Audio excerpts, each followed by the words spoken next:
It's a hard question to answer because I have yet to write a lyric that hasn't been absolutely adored by the composer.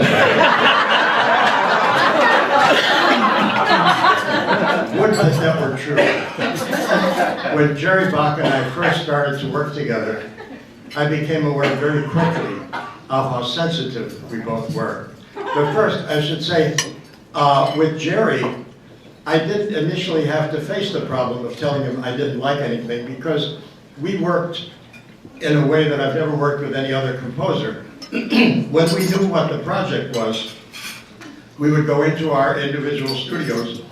Jerry would work, and when he had anywhere from 8 to a dozen songs, he would record them.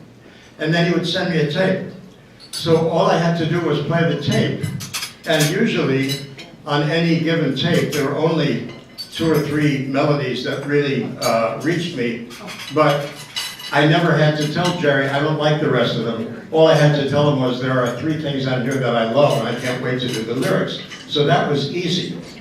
Of course, it is much easier to criticize lyrics than it is to criticize music. Music is abstract, but lyrics, it's very easy for a composer to say, I think you've used the wrong noun here, or it just doesn't make sense as a sentence, or the period is in the wrong place. There's all kinds of things he can say. With music, all you can say is, well, I think that stinks, and that's not a good way to approach a composer.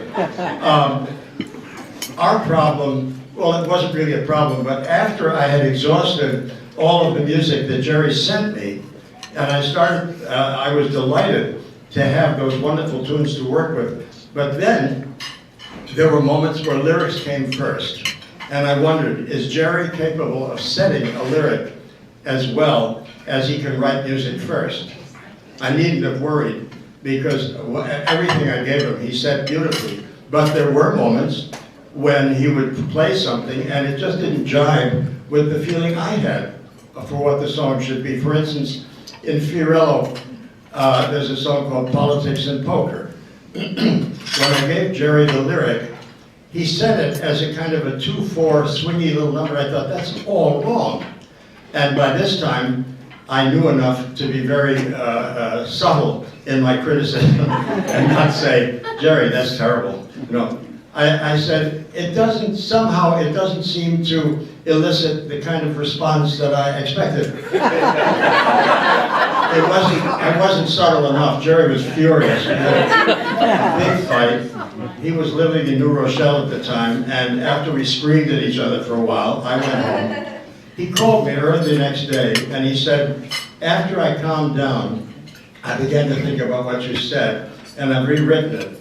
And we met at our publisher's, and he played me this wonderful Verdi waltz. I don't know if you know the song, Politics and Poker. It was just absolutely right.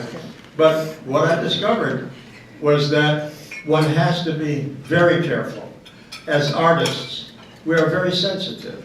And when somebody doesn't like something, it has to be expressed in as kind a way as possible, and also in terms of what the show is about, what you're aiming for, what the total effect should be, so that you're both aiming for the same thing. And then, and only then, can you make criticisms and hope that the criticism will be accepted for what it's worth.